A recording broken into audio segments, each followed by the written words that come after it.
Outro documento extremamente importante, não só importante como obrigatório para a admissão do empregado, é o atestado médico admissional.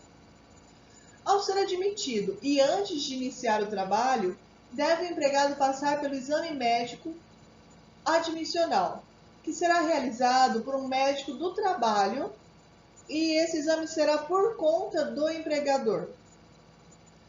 O médico do trabalho ele irá emitir o atestado de saúde ocupacional, ou o ASO, a fim de informar que o funcionário está apto mental e fisicamente para realizar a função. É importante frisar que esse atestado médico admissional, ele está previsto em lei, lá está prevista a sua obrigatoriedade, e ele é de extrema importância, tanto para o empregador quanto para o empregado. Ele serve para a proteção dos dois. Afinal, se eu sou o empregador e eu quero contratar um motorista, eu tenho que ter consciência, eu tenho que saber se esse motorista ele está apto para a função. Se ele não tem um problema, por exemplo, de visão. E se eu vou contratar uma pessoa para trabalhar na construção, eu tenho que saber se essa pessoa não tem um problema já de coluna, algum problema que irá prejudicar a saúde dele e me prejudicar como empregador, entendeu? E se eu sou empregado, se eu começo uma função e eu não sei se eu tenho um problema de saúde pré-existente, eu posso estar piorando esse meu problema de saúde. Então, mais uma vez, eu saliento que o atestado médico admissional ele é muito importante, tanto para o empregado quanto para o empregador. Será obrigatório também que o empregado forneça uma foto 3x4, que será anexado no livro ou ficha de registro do empregado. Além disso, um comprovante de residência.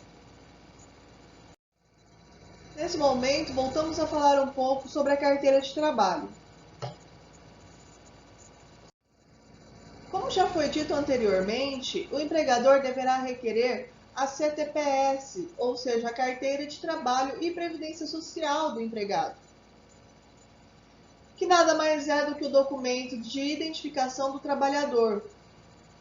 E frisando mais uma vez que é de cunho indispensável para o exercício do empregado. Passaremos agora a falar sobre o que será anotado na carteira de trabalho do empregado pelo empregador. Como já foi dito, na carteira de trabalho nós temos algumas anotações que são obrigatórias, que deverão ser realizadas pelo empregador. Deverá ser anotado a data de admissão, que é quando o empregado é de fato contratado. Posteriormente, quando ele vier a ser demitido, será também constado a data de demissão, a data da saída do empregado. No momento da admissão, será anotado o salário inicial. Mas quando houver alguma alteração de salário, também voltará a ser anotado na carteira de trabalho. Quando houver o pagamento do seguro-desemprego, as férias, ou qualquer alteração da função daquele empregado dentro da empresa, também será anotado.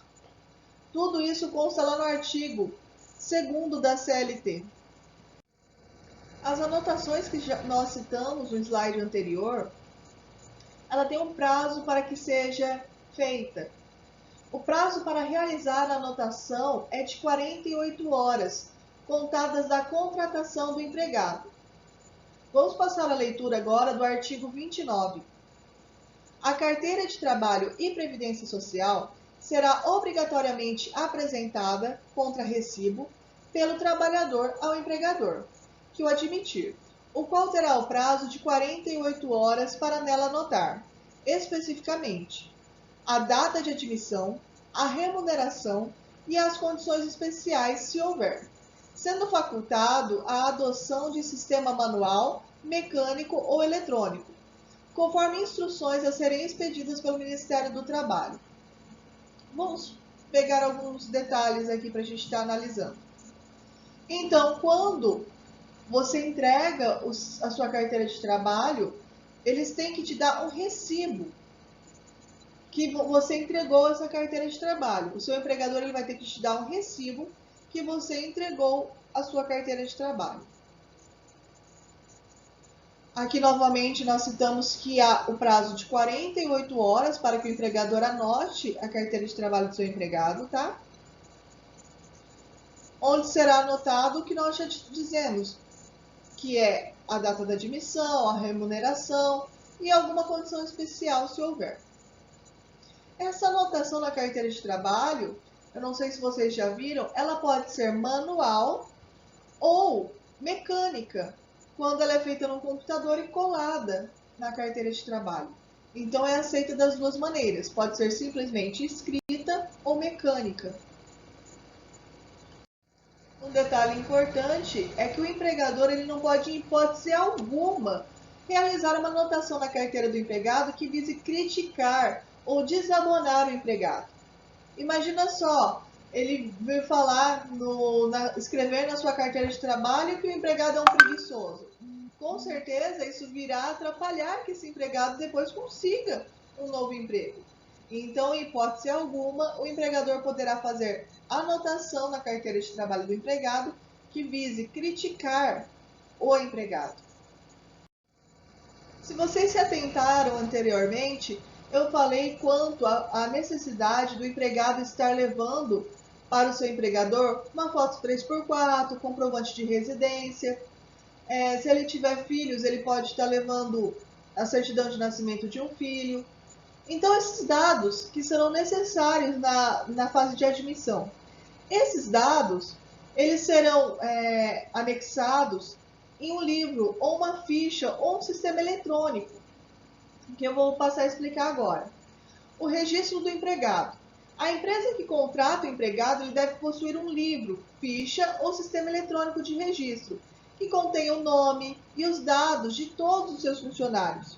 É um documento do empregador que tem a função de guardar dados do empregado, desde o primeiro dia da admissão deste seu empregado. Voltaremos a falar agora sobre o exame médico.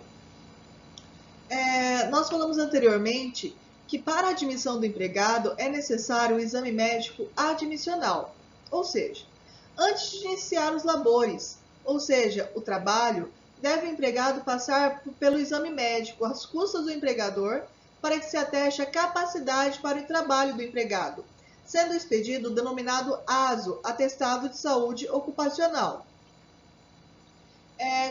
Quando houver a demissão do empregado, ele também deverá passar pelo exame médico, que é o exame demissional.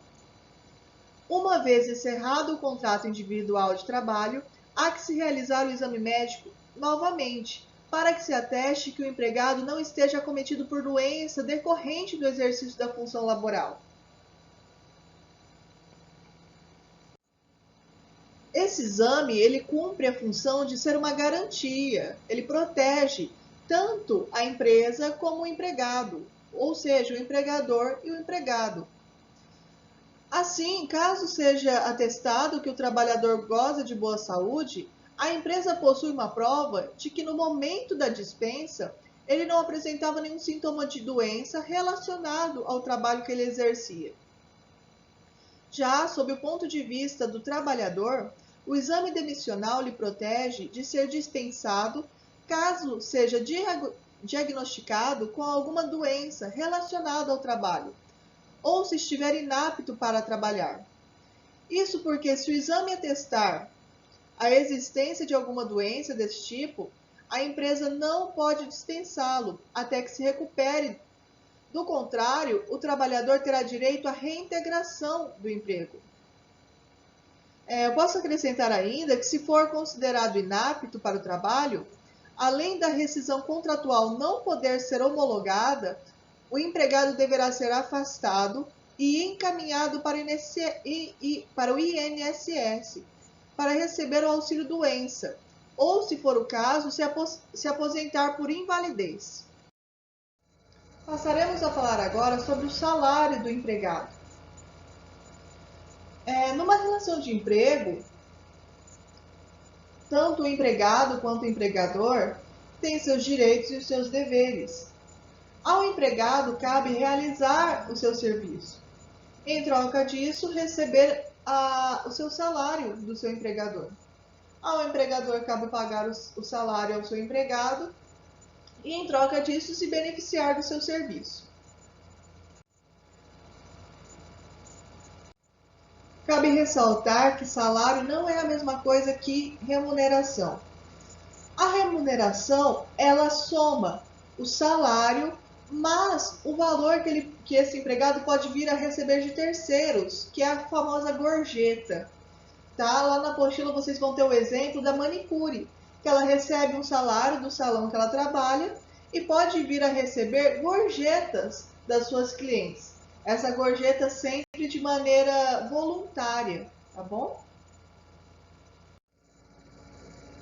Vamos falar agora sobre as formas de pagamento do salário. Me acompanhe aí na sua apostila. O salário pode ser pago por tempo, produção, tarefa ou comissão. O salário pago por tempo é aquele que se dá em função do período em que o empregado passa prestando serviço ao empregador. O que conta é o número de horas trabalhadas, certo? Então imagina a secretária, independente do número de telefonemas que ela atendeu, do serviço que ela prestou, é o tempo que ela fica ali à disposição do empregador, tá? Sentada em sua cadeira à disposição do seu empregador. Temos também o salário por produção, que é pago em decorrência do que foi produzido pelo empregado. O tempo gasto não é considerado. Esse tipo de pagamento visa estimular o trabalho, por exemplo, da costureira de uma fábrica que recebe por peça produzida. O salário por tarefa, ele faz a junção do trabalho por tempo com o trabalho de produção, certo? Ele tem aquele número de peças para produzir, só que se ele produzir essa meta antes de terminar o seu horário, ele pode ser dispensado mais cedo. E o por comissão é muito famoso no comércio, né? Além do salário, o empregado, o vendedor, ele vai estar recebendo uma comissão por cada item vendido.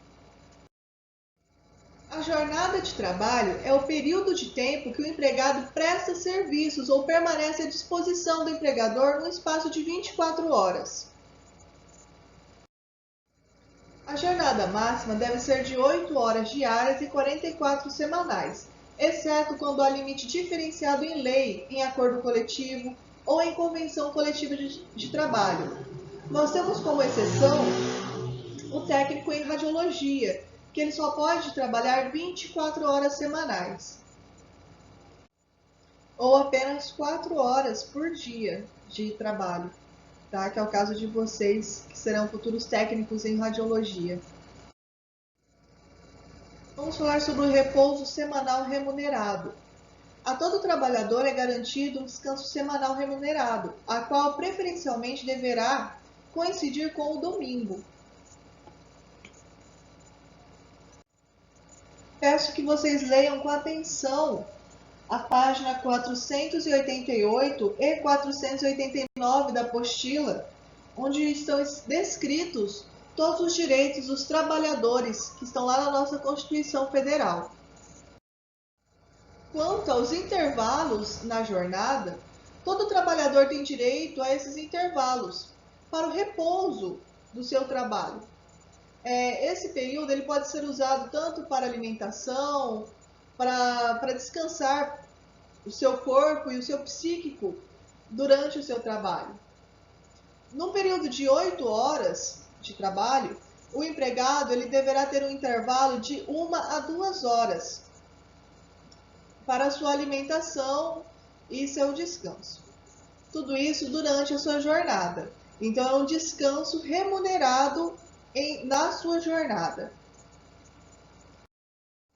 Após 4 horas de trabalho que não excedam 6 horas, é obrigado ao empregador conceder um intervalo de 15 minutos.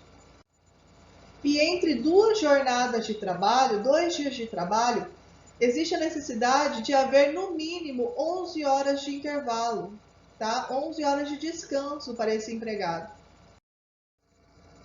Bom, as horas extras que vierem a ser realizadas por esse empregado, ou seja, após as 8 horas que ele trabalhou, se ele trabalhasse mais 2, são as chamadas horas extras. Quanto elas, existe um adicional mínimo de 50% sobre o valor da hora normal. O adicional de hora extra poderá ser superior a 50% em caso de negociação entre o Sindicato dos Trabalhadores e o Sindicato de Empresas ou Empresários. Tá? Mas como é uma hora depois daquilo que deveria ser, uma hora extra, então é cobrado um valor de 50% a mais. Sendo que as horas extras, elas não podem passar de 2 horas extras por dia. Temos ainda o adicional noturno. Se o trabalho é realizado à noite, entre o período das 10 horas e as 5 horas da manhã, 10 horas ou 22 horas, né? 10 horas da noite e 5 horas da madrugada, da manhã, o empregador deve pagar o adicional noturno, que é 20% a mais do que o valor recebido no horário normal.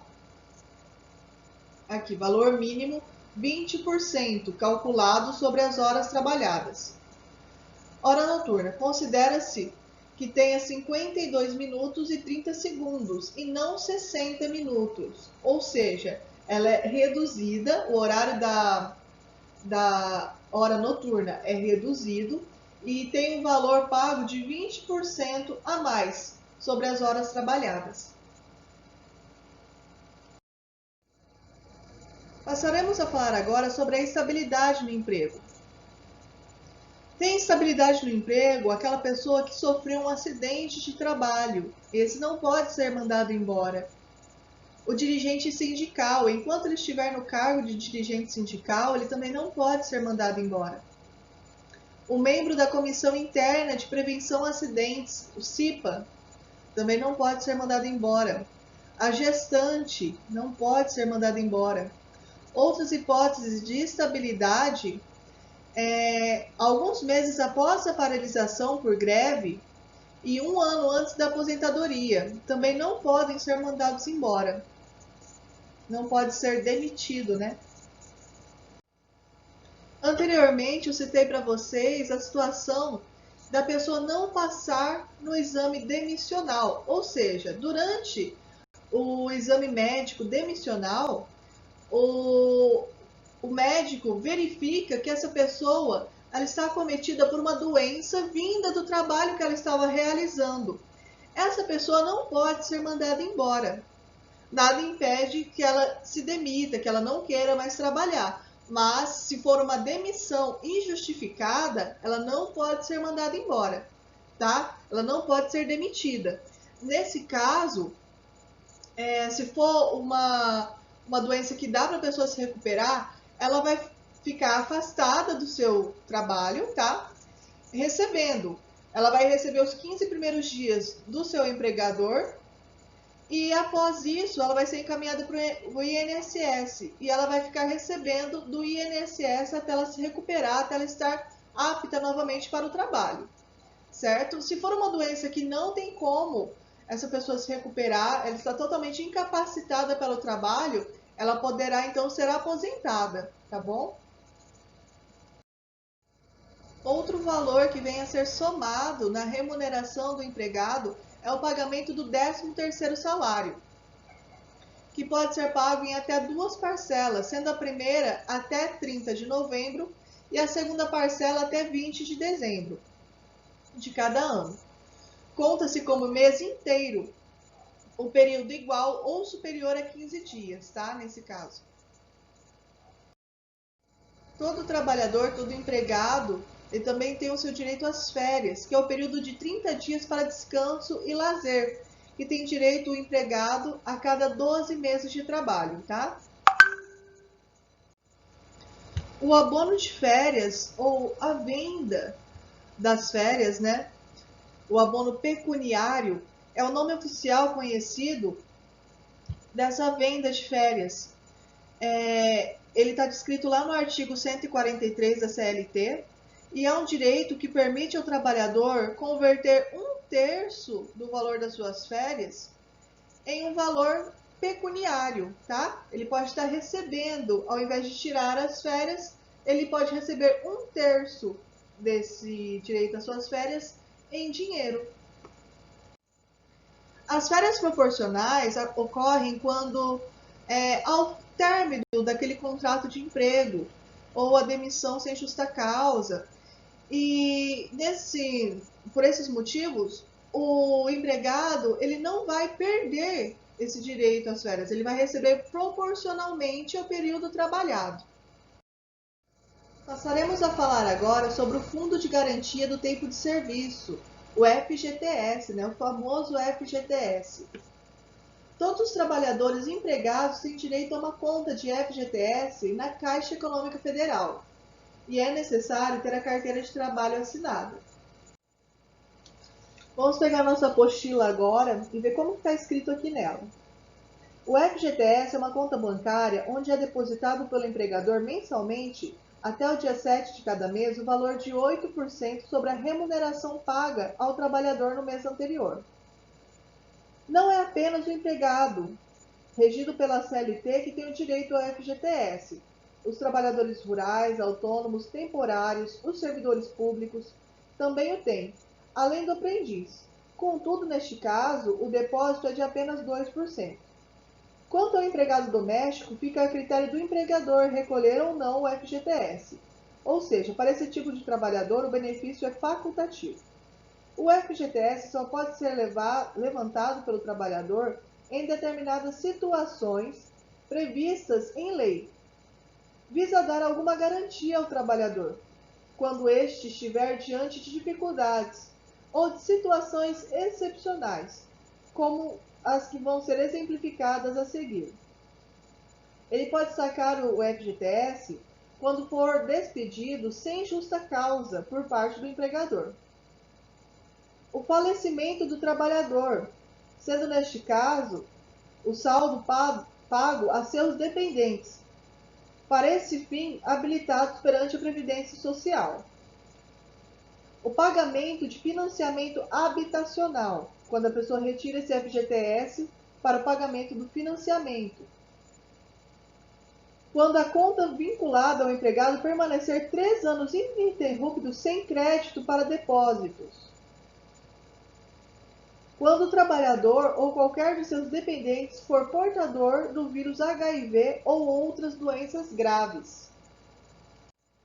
Bom, então ficou claro, que em algumas situações excepcionais ou específicas poderá haver o saque do FGTS para estar ajudando esse empregado em alguns momentos que ele precisar. Para frisar, é a obrigação do empregador depositar todos os meses 8% da remuneração do empregado na conta do FGTS, incluídos os adicionais de horas extras que receber. Temos ainda o salário família, que é um benefício da Previdência Social concedido ao segurado de baixa renda para ajudar na manutenção de seus filhos.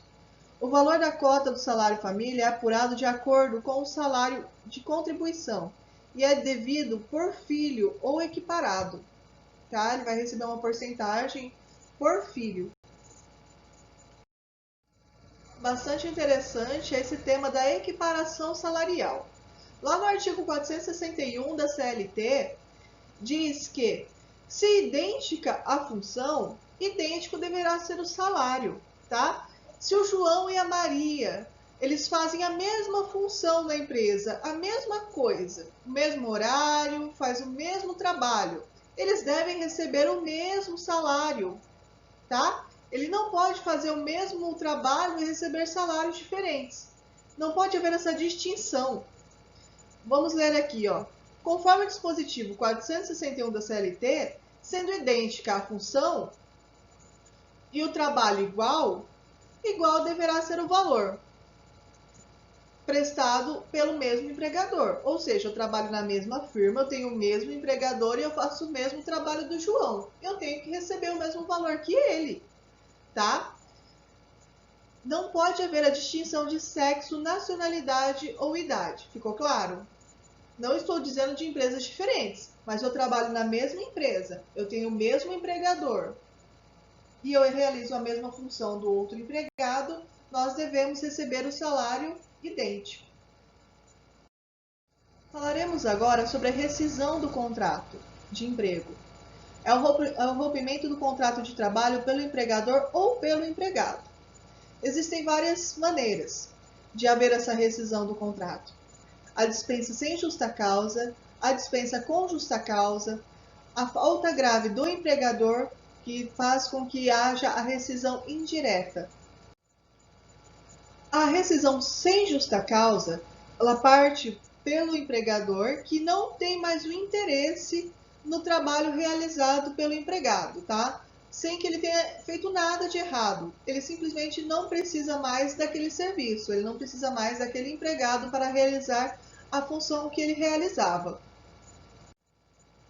A dispensa com justa causa acontece quando o empregado ele comete uma falta tão grave, ele comete algo ali dentro da empresa, uma falta grave, que vem a justificar o rompimento do contrato de trabalho. Agora, a falta grave do empregador ou a rescisão indireta, ela vem quando a empresa ou o empregador não cumpre aquilo que deveria ser cumprido por parte dele, aquilo que havia sido acordado, ou quando esse empregador comete um dano moral contra esse empregado, ou o emprego que esse empregado vem realizando está colocando a vida dele em risco, tá? Aí acontece a rescisão indireta. Dentro de qualquer empresa, no ambiente de trabalho, é obrigação do empregador e dos empregados cuidar da segurança e da saúde no ambiente de trabalho. Mais adiante, nós falaremos sobre os EPIs, que são os equipamentos individuais de proteção, e todo o assunto que envolve a questão da medicina e segurança do trabalho. Só para esclarecer, caso alguém não saiba, o CAT é o Comunicado de Acidente do Trabalho, tá? Então, esse comunicado ele deveria ser realizado pelo próprio empregador, mas se o empregador não realizar, o próprio empregado pode procurar a assistência do INSS ou solicitar ao sindicato, se houver, ou mesmo ao próprio médico, para que expeça esse comunicado de acidente do trabalho.